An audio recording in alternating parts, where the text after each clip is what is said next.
In this example, they're telling us that g of x is an antiderivative for f of x. The first thing that means we need to understand is what does that antiderivative of something mean?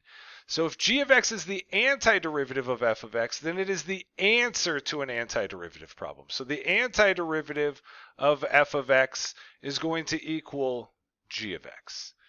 The second part of this problem starts giving us values for g, what we know they are, and also then asking us what is another value on that same equation, in that same equation g. So essentially what we're doing now is we're moving our antiderivative into a definite integral, a definite antiderivative.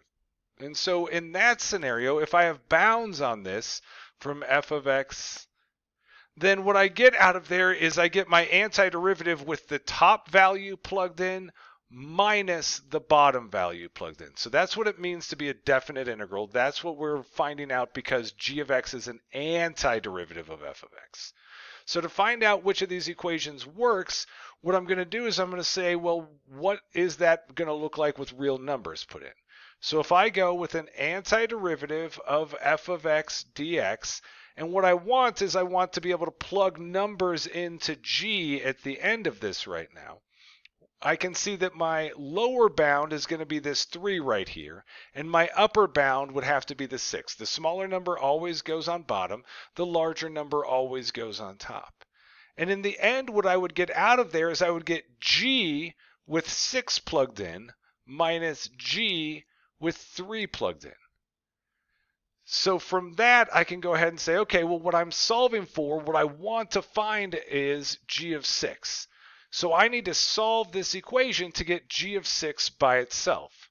So the first thing that I would do is I'm just going to add g of 3 over to the other side. It's just like a normal algebra problem at this point. The equations are crazier looking, but it's still just algebra. So I would have g of 3 plus the integral from 3 to 6 of f of x dx. That has to equal g of 6, because these pieces would then cancel out.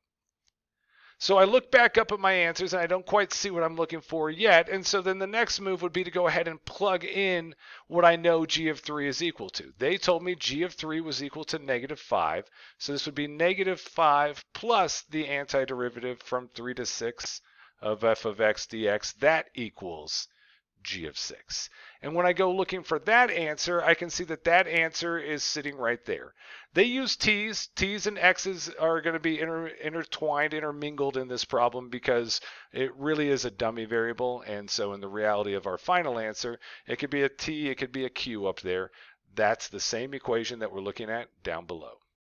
Thanks for watching my video. If you liked it, please click that like button and subscribe. And also share it with your friends and anyone else you know who might be crying about an upcoming AP Calc test. You can find more videos from me, more sample AP Calc questions, and my complete AP Calc study guide over at my website, apcalcprep.com. Have a great one.